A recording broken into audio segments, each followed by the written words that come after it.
नमस्कार दोस्तों, चंद्रशेखर पुरोहित आपका हार्दिक स्वागत करता हूं। आज के इस वीडियो में हमारा टॉपिक है कैरियर। किसी भी व्यक्ति की कुंडली में उसके कैरियर का निर्धारण कैसे करें। तो दोस्तों, किसी भी कुंडली में कोई जातक अगर हमारे पास आता है और हमसे अपने कैरियर के बारे में पूछता है, उसे क्या करना चाहिए, उसे सिविल सर्विसेज की तैयारी करनी चाहिए, गवर्नमेंट जॉब की तैयारी करनी चाहिए, बिज़नेस करना चाहिए, कैसा बिज़नेस करना चाहिए, किस फील्ड में उसको उतरना चाहिए, इन सब चीज़ों का निर्धारण करना है, तो हम उस व्यक्ति की कुंडली में मात्र शनि की स्थिति देखेंगे। शनि के द्वारा हम यह पता लगाएंगे कि उस व्यक्ति की कुंडली में किस तरह का कर्म उसके लिए लाभदायक रहेगा।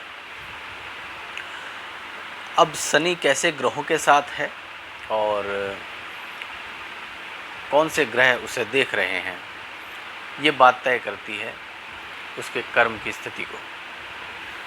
सबसे पहले हम देखते हैं शनि अलग अलग ग्रहों के साथ युति करके कैसा कर्म निर्धारित करता है।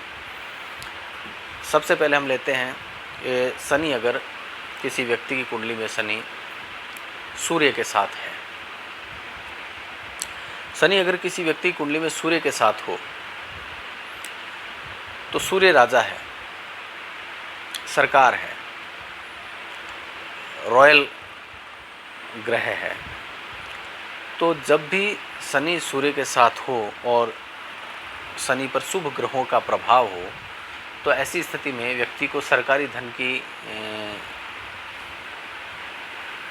लाभ मिलने की संभावनाएं बहुत ज़्यादा बढ़ जाती है। सरकारी धन सरकारी सर्विस से भी मिल जाता है।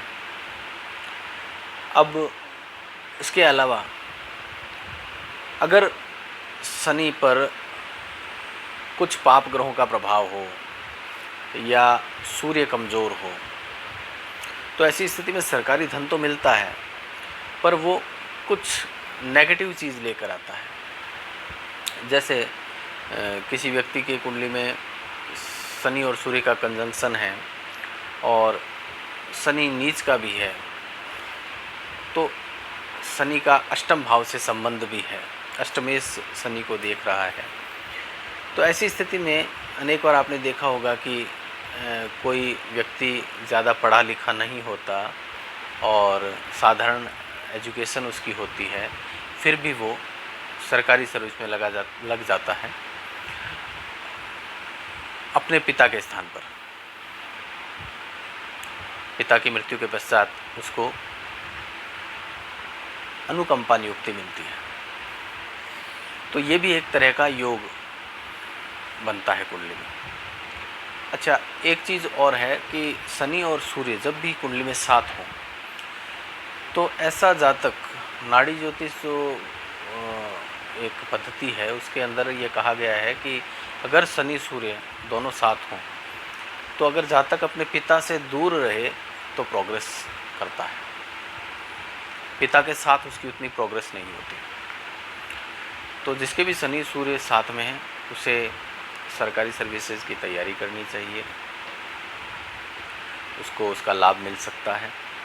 और अगर शनि उच्च का है, सूर्य पर शनि पर दोनों पर शुभ ग्रहों का प्रभाव है, तो व्यक्ति RAS IAS तक जा सकता है। इसके बाद हम देखते हैं शनि सूर्य के साथ में एक चीज़ मैं आपको कहना भूल गया, तो शनि सूर्य के साथ में राजनीतिक सफलता भी दिलाता है। व्यक्ति के रिलेशन जो है राजनीतिक लोगों से भी बन जाते हैं। अगर वो राजनीतिक फील्ड में प्रयास करता है तो उसको सफलता मिलती है, पद की प्राप्ति होती है, पार्टी पॉलिटिक्स में उसको लाभ मिलता है।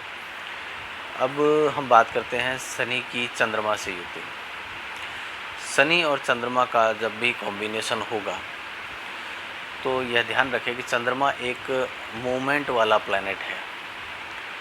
तो व्यक्ति के कार्य में, क्योंकि शनि कर्म कारक है, तो व्यक्ति के कार्य में मूवमेंट आ जाएगा, यात्रा हो सकती है, ट्रैवलिंग करनी पड़ सकती है, उसके काम में गति की संभावना बढ़ जाती है।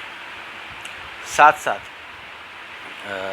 चंद्रमा जो है खाने पीने की वस्तुएं भी हैं, फूड आइटम है, एफएमसीजी प्रोडक्ट हैं जो जल्दी जल्दी बिकते हैं। कुछ काम ऐसे होते हैं जिनके अंदर व्यक्ति को वेट नहीं करना पड़ता, जैसे दूध है, फूड आइटम है, आपने इधर बेचा इधर पैसा लिया, तो मूवमेंट फास्ट होता है। तो जिसके भी शनि और चंद्रमा का कॉम्बिनेशन है उनके लिए मूवमेंट वाले काम ज़्यादा अच्छे होते हैं। ऐसे काम जिनके अंदर ट्रैवलिंग होती है वो उनको करने पड़ते हैं। और शनि और चंद्रमा यहाँ पर आ जाता है माँ, चंद्रमा माँ है, तो माँ के लिए थोड़ा सा नेगेटिव इंडिकेशन मिलता है। यहाँ पर माँ का स्वास्थ्य ठीक नहीं रहेगा, माँ को वायु विकार की संभावना रहती है। अब हम बात करते हैं शनि का मंगल से रिलेशन। अगर शनि मंगल के साथ है तो ऐसे जातक को मंगल से रिलेटेड कार्यों में सफलता मिलती है। मंगल से संबंधित कार्य जो हैं सबसे पहले आता है, अगर वो एजुकेशन फील्ड से जुड़ा है तो उसे इंजीनियरिंग करनी चाहिए, टेक्निकल फील्ड में जाना चाहिए, मैनेजमेंट वगैरह से संबंधित जो कार्य हैं उनके अंदर उसे सफलता मिलती है। मल्टीनेशनल कंपनियों वगैरह में उसको अच्छी सफलता मिल सकती है, टेक्निकल फील्ड जहाँ पर होगा उसको अच्छी सफलता मिल सकती है। इसके साथ साथ मंगल जो है भूमि, मकान, प्रॉपर्टी से रिलेटेड प्लैनेट है, ज़मीन से उत्पन्न होने वाली वस्तुएं हैं, ये सब मंगल के अधीन आती है। कमीशन का जो काम है, मीडिएटर का जो काम है, उसके अंदर मंगल का रोल है, तो ऐसे काम उसको अच्छे सफलता दिला सकते हैं। शनि मंगल की युति, हालांकि पाराशरीय ज्योतिष के अंदर ये युति अच्छी नहीं मानी जाती, और यहाँ पर शनि और मंगल जब कंजक्ट होंगे तो ये दोनों एक दूसरे के शत्रु ग्रह हैं। तो यहाँ पर हम केवल कर्म की बात कर रहे हैं, तो कर्म जो है वो मंगल प्रधान होगा, और उस मंगल से रिलेटेड जो कार्य हैं, भूमि, मकान, वाहन, प्रॉपर्टीज़, ट्रैवलिंग और ट्रांसपोर्ट, कमीशन, इंजीनियरिंग फील्ड, ये सब उसके लिए अच्छे रहते हैं। अब हम बात करते हैं शनि और बुध की युति का। शनि और बुध की युति जो है किसी व्यक्ति की कुंडली में होगी तो ऐसा व्यक्ति, ज़्यादातर यह देखा गया है कि जिस चीज़ की वो पढ़ाई करता है, जिस चीज़ की वो एजुकेशन लेता है, वही एजुकेशन आगे चल कर के उसका प्रोफेशन बनती है, उसी चीज़ का वो विशेषज्ञ बनता है और उसी में उसको जाना चाहिए। कई बार लोग एजुकेशन किसी और चीज़ की लेते हैं, कार्य क्षेत्र कुछ और होता है। तो शनि और बुध की युति के अंदर व्यक्ति के अंदर बुध जो है उसकी प्रधानता रहेगी कार्य में। बुध क्या है? वाणी है, व्यक्ति अपनी वाणी से कमाता है। एस्ट्रोलॉजिकल फील्ड बुध से रिलेटेड है, और इसके साथ साथ अकाउंटेंसी, गणित का क्षेत्र, अध्ययन, अध्यापन, टीचिंग लाइन उसके लिए अच्छी रहती है, उसके अंदर उसको सफलता मिल सकती है। और अब बात करते हैं शनि और बृहस्पति की। शनि और बृहस्पति का अगर किसी भी कुंडली में कॉम्बिनेशन हो, अच्छा कॉम्बिनेशन है, ये बहुत ही योग कारक कॉम्बिनेशन है। शनि और गुरु की कॉम्बिनेशन में जहाँ तक मुझे याद है कि जितनी भी कुंडलियाँ देखी है मैंने, उसमें शनि और बृहस्पति का जब भी कॉम्बिनेशन होता है तो सरकारी सर्विस में या उसके जीवन में सरकारी धन का योग होने की संभावनाएं बहुत ज़्यादा होती है। शनि और बृहस्पति एक कर्म है और एक धर्म है, धर्म और कर्म का योग बनता है। तो ये युति भी बहुत अच्छी युति है और ऐसे व्यक्ति अच्छे वकील, जज, प्रोफेसर बन सकते हैं और उनको अच्छी सरकारी सर्विसेज के अंदर प्रतिष्ठा पद प्राप्ति होने की संभावनाएं बहुत ज़्यादा होती है। हाँ, मैंने एक चीज़ आपको नहीं बताई, शनि और मंगल की जो युति हमने डिस्कस की थी उसमें मेडिकल फील्ड भी आता है। मेडिकल फील्ड जो आता है जिसके अंदर दवाइयों का काम होता है। कई लोग दवाइयाँ सप्लाई करते हैं, मेडिसिन सप्लाई करते हैं। कई लोग डॉक्टरी फील्ड को चुनते हैं, सर्जरी में जाते हैं। तो ये शनि मंगल की युति का मैं आपको वापस बता रहा हूँ। तो शनि और गुरु का हमने अभी डिस्कस कर लिया कि शनि और गुरु के कॉम्बिनेशन में हमें लाभ सरकारी धन का मिल सकता है और अच्छा प्रोफेसर बन सकता है व्यक्ति, विद्वान होता है, कार्य का विशेषज्ञ होता है, उसके अंदर अच्छी भाषण कला होती है, विद्वता होती है, समझाने का तरीका अच्छा होता है। अब आते हैं शनि और शुक्र की युति पर। शनि और शुक्र की युति, शुक्र क्या है? स्त्री कारक ग्रह है। तो लेडीज से संबंधित जो भी कार्य क्षेत्र हैं, फैशन से संबंधित जो भी कार्य क्षेत्र हैं, वो शुक्र के अधीन आएंगे। शुक्र के अंदर बहुत सारी वेब डिज़ाइनिंग से रिलेटेड कार्य, कला से संबंधित कार्य, इसके अलावा कई लोग जेम्स, ज्वेलरी, इन सब का कार्य करते हैं। ये कार्य उनके लिए लाभदायक है। इनसे रिलेटेड प्रोफेशनल कोर्स अगर वो करे तो सफलता मिल सकती है उसको। अब हम बात करते हैं कि शनि और राहु की युति। शनि और राहु की युति के अंदर राहु की एक विशेषता है। राहु किसी भी कुंडली में अगर शनि के साथ होगा तो ऐसे व्यक्ति का संपर्क अच्छे और धनाढ्य लोगों से होता है। राहु धुआं है, उसका कार्य धुएं की तरह फैलता है। उसको अच्छे कस्टमर मिलते हैं। व्यक्ति का जो सर्कल होता है उसके अंदर अच्छे फाइनेंशियली साउंड कस्टमर उसको मिलते हैं। संपर्क बड़े लोगों से होता है तो कार्य का विस्तार होता है। तो ये एक अच्छा फील्ड है। और राहु जो है उसके अंदर ऐसा फील्ड आता है जो बहुत जल्दी विस्तार करता है। कंप्यूटर से रिलेटेड वर्किंग होती है, छायांकन है, फिल्मांकन है, ये राहु के अंतर्गत आता है। जिसके अंदर कैमरा का यूज़ हो। और इसके साथ साथ राहु जो है व्यक्ति को थोड़ा सा अहंकारी भी बनाता है। उसके अंदर अपने कार्य का अहंकार भी होता है। अब हम बात करते हैं शनि और केतु की। ये कॉम्बिनेशन जहाँ तक मैं समझता हूँ कार्य क्षेत्र के लिए अच्छा नहीं है। जिस कुंडली में भी शनि और केतु अगर साथ हैं तो ऐसे व्यक्ति का कार्य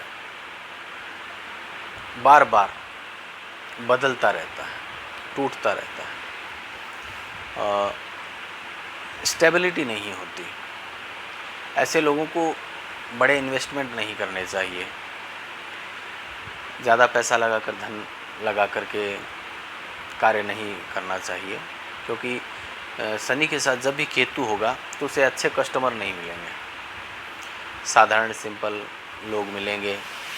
ऐसे लोग जो बहुत दुखी होंगे वो उसके पास आएंगे, तो उसे उनका लाभ नहीं मिलेगा, वो प्रोफेशनली कुछ भी लाभ नहीं कमा पाएगा उनसे।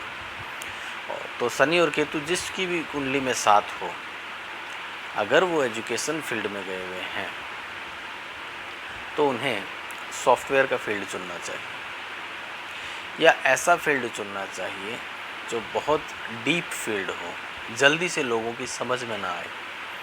देखो, शनि और राहु जिसकी भी कुंडली में साथ होगा, तो राहु हार्डवेयर है, लोगों को समझ में आ जाता है,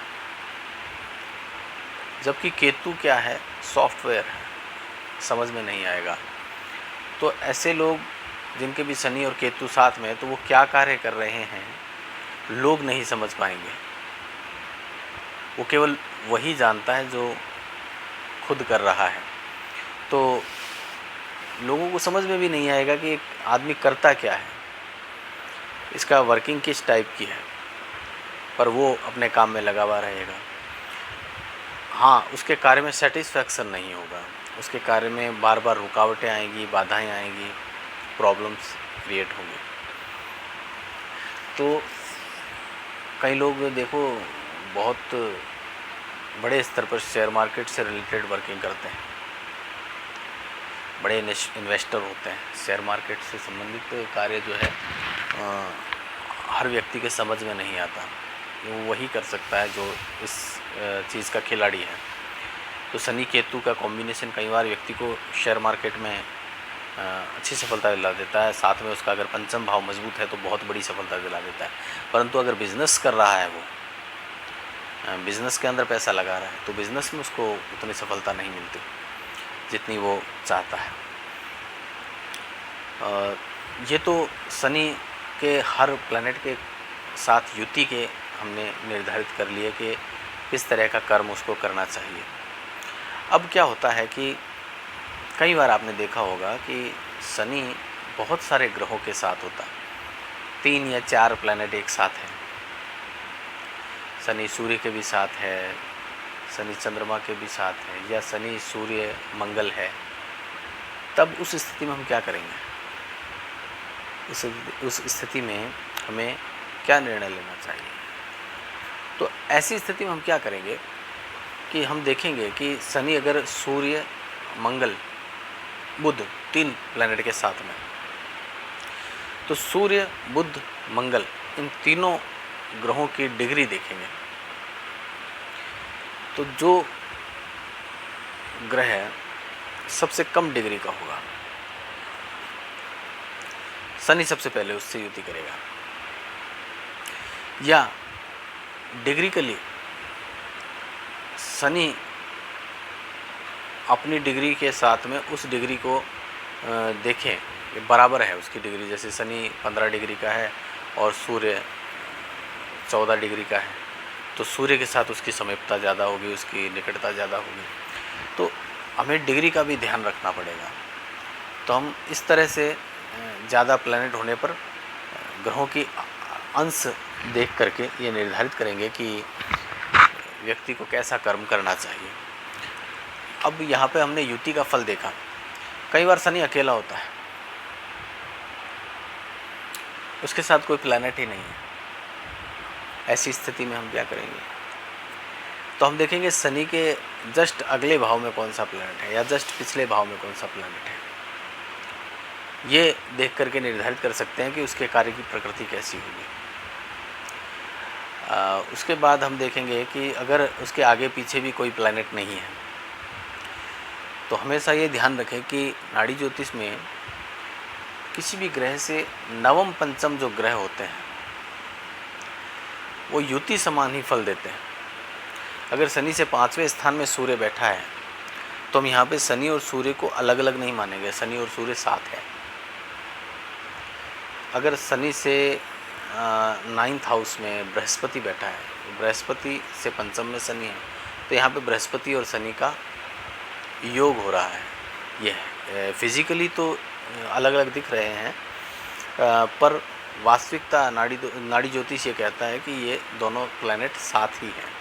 तो इस तरह से हम देखेंगे कि शनि किस तरह कैसे किस प्लैनेट से युति कर रहा है।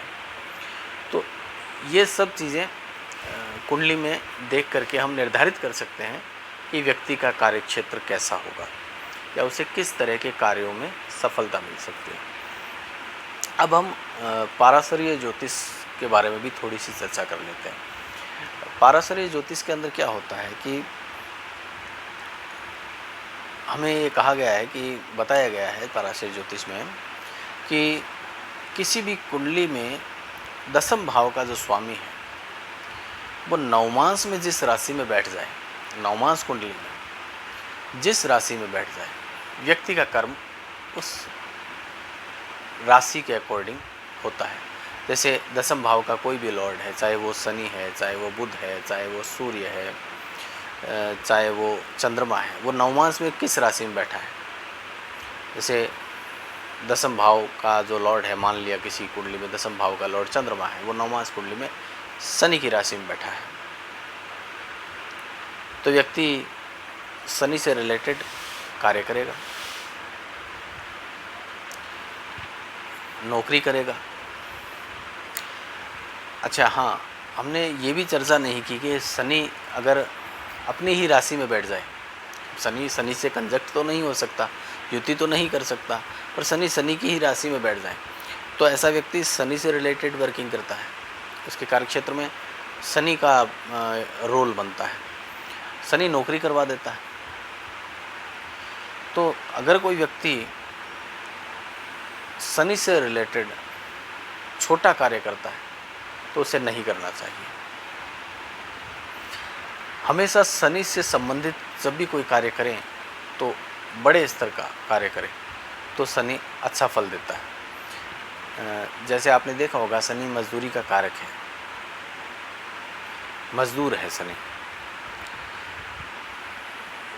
कई लोग मजदूरी करते हैं तो वो उतना ही कमा पाते हैं जितनी उनकी दिहाड़ी होती है, और कई लोग लोहे का कार्य करते हैं तो उनकी इनकम बहुत ज़्यादा बड़े स्तर की होती है। तो शनि का जब भी कार्य करें सोचें तो छोटा कार्य ना सोचें। अगर आपके पास फाइनेंशियली सपोर्ट नहीं है तो आपको शनि से संबंधित कार्य करते समय ये ध्यान रखना चाहिए कि एक छोटे स्तर का कार्य, जैसे कोई टैक्सी ले लेता है, कोई शनि से संबंधित